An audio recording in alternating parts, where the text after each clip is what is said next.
रहमान रहीम।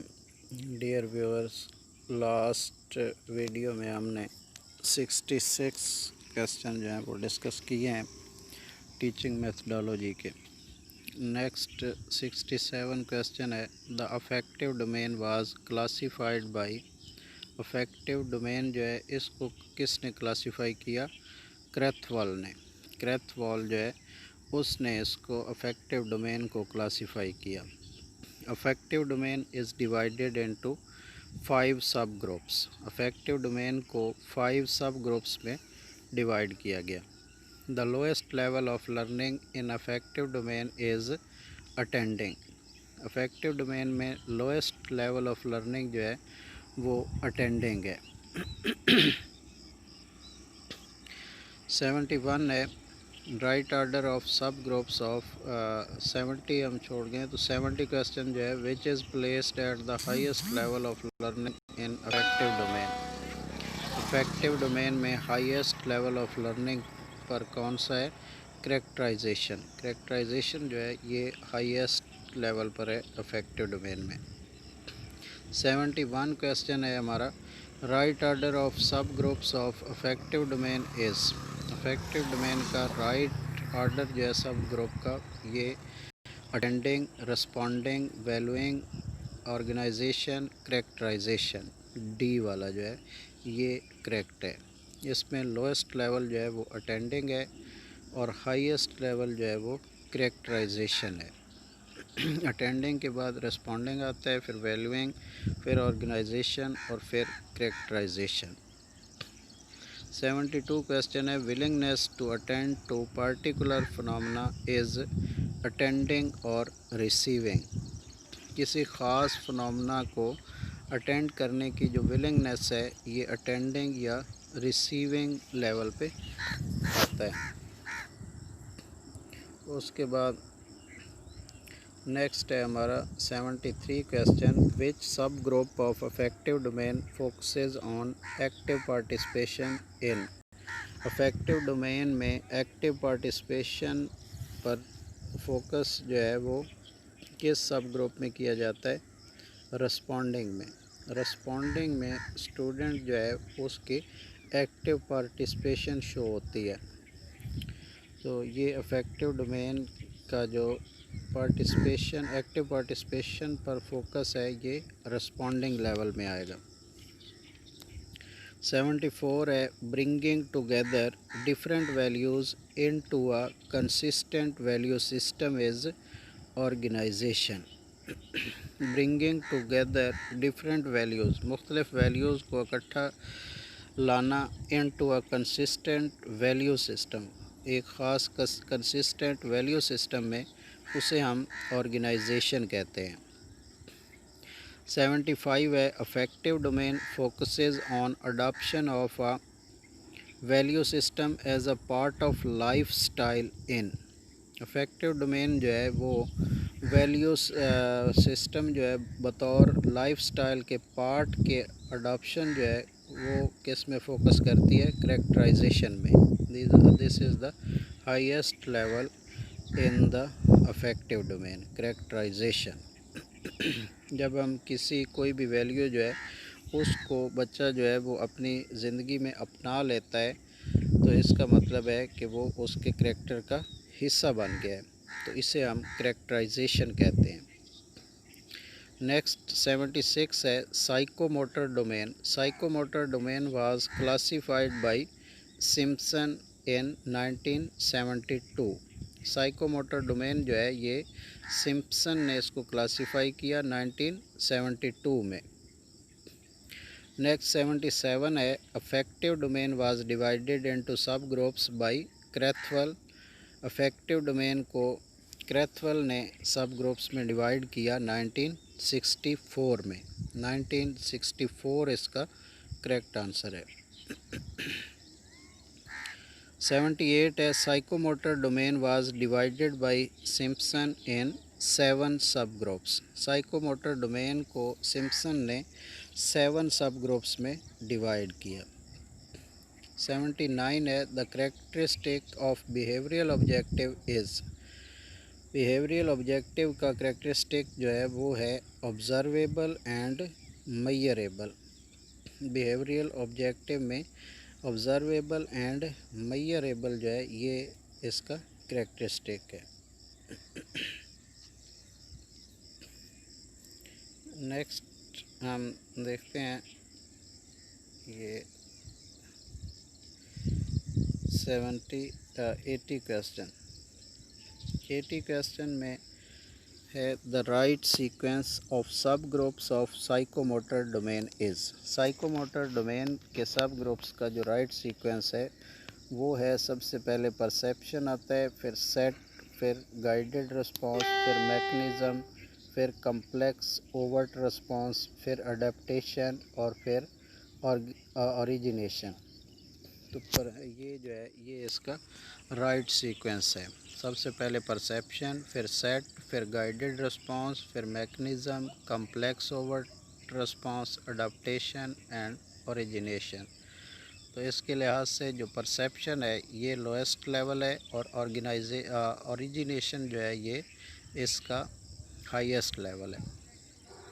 81 question है objective related to affective domain is. Affective domain के मुताबिक ऑब्जेक्टिव कौन सा होगा? तो ये स्टूडेंट्स वैल्यूज़ ऑनेस्टी। स्टूडेंट जब ऑनेस्टी को वैल्यू देता है तो इसका मतलब है ये अफेक्टिव डोमेन का ऑब्जेक्टिव है। क्योंकि अफेक्टिव डोमेन जो है वो वैल्यूज़ पर ज़्यादा ज़ोर देती है। तो ऑनेस्टी वैल्यू जब स्टूडेंट अपनाता है, ऑनेस्टी अपनाता है, तो इसका मतलब है कि वो ये जो है इसको अपनाना जो है ये अफेक्टिव डोमेन का ऑब्जेक्टिव है। फिर 82 क्वेश्चन है हमारा bringing together scientific ideas to form a unique idea is. यानी साइंटिफिक आइडियाज़ को इकट्ठा लाना, to form a unique idea, unique idea बनाने के लिए ये सिंथेसिस लेवल में आएगा। ये किस लेवल में आएगा? सिंथेसिस लेवल में। 83 है which is vast in scope. इनमें से स्कोप के लिहाज से वास्ट कौन सा है? Teaching tactic, teaching technique, teaching strategy, teaching method. तो टीचिंग स्ट्रेटजी जो है ये वास्ट इन स्कोप है। 84 है students find explore the informations themselves in discovery method. Students जो हैं वो इंफॉर्मेशंस फाइंड करते हैं, एक्सप्लोर करते हैं ख़ुद डिस्कवरी मेथड में। डिस्कवरी मेथड में स्टूडेंट जो है वो इंफॉर्मेशंस जो हैं वो ख़ुद फाइंड करते हैं और उसे एक्सप्लोर करने की कोशिश करते हैं। नेक्स्ट 85 क्वेश्चन है हमारा teacher performs practically and explains in demonstration method. Teacher जो है वो प्रैक्टिकली परफॉर्म करता है और एक्सप्लेन करता है डेमोन्स्ट्रेशन मेथड में। Role of student is active in discovery method, problem solving method, inquiry method. तो ऑल अबव, इन सब में जो है स्टूडेंट का रोल जो है वो एक्टिव होता है डिस्कवरी मेथड में, प्रॉब्लम सॉल्विंग मेथड में, इंक्वायरी मेथड में। Micro teaching is a teaching method, teacher training technique. तो ये टीचर ट्रेनिंग टेक्निक है माइक्रो टीचिंग। 88 जो है what is the time of presentation in micro teaching. Micro teaching में presentation का कितना वक्त होता है? 5 to 10 minutes. 5 to 10 minutes presentation जो है ये माइक्रो टीचिंग की टाइमिंग है। 89 जो है वो है what is the number of students in micro teaching. Micro teaching में स्टूडेंट्स की तादाद कितनी होनी चाहिए? 5 to 10। 5 to 10 स्टूडेंट्स जो हैं वो माइक्रो टीचिंग में पढ़ सकते हैं, सीख सकते हैं। Micro teaching started in 1960। 1960 में माइक्रो टीचिंग स्टार्ट हुई। Micro teaching focuses on the competency over skills. Micro teaching जो है ये स्किल्स की कम्पिटेंसी पर फोकस करती है।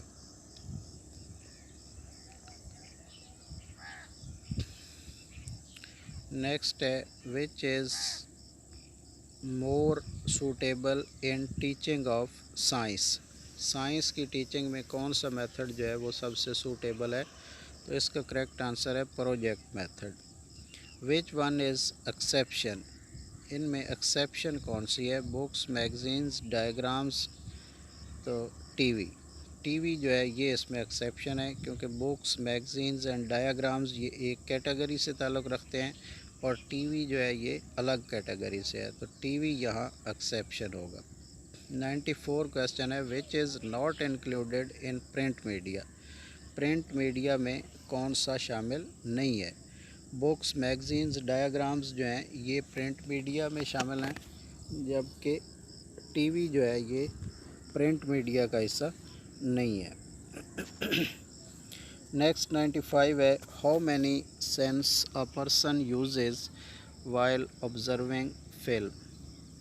फिल्म देखते हुए एक शख्स जो है वो कितने सेंसेस का इस्तेमाल करता है? तो इसमें 2 आएगा, 2 सेंस का इस्तेमाल करता है। एक सीइंग मतलब देखता है, आँखों का इस्तेमाल करता है, देखता है, और दूसरा जो है वो उसको अंडरस्टैंड भी कर रहा होता है, तो समझता भी है और सुनता भी है। तो मतलब 2 सेंसेस सुनना और जो है वो देखने को इस्तेमाल करता है। समात और बसारत का जो है ये 2 सेंसेस जो हैं वो एक शख्स फ़िल्म देखते हुए इस्तेमाल करता है। 96 है हमारा how much knowledge is gained through the sense of seeing. Sense of seeing से कितना नॉलेज जो है वो इंसान हासिल करता है? तो ये 75%। सीइंग से 75% नॉलेज जो है वो गेन होता है। How much knowledge is gained through the sense of listening. Listening के सेंस से कितना नॉलेज हासिल होता है? 13%। जो लिसनिंग से 13% और सीइंग से 75%। How much knowledge is gained through the sense of touch. तो टच के सेंस से कितना जो है वो नॉलेज हासिल करता है? तो ये 6% जो है वो टच करके इंसान नॉलेज हासिल कर सकता है। How much knowledge is gained through the sense of smell. Smell से कितना सेंस हासिल करता है? 3%। सेंस से कितना जो है वो नॉलेज हासिल करता है? 3%। How much knowledge is gained through the sense of test.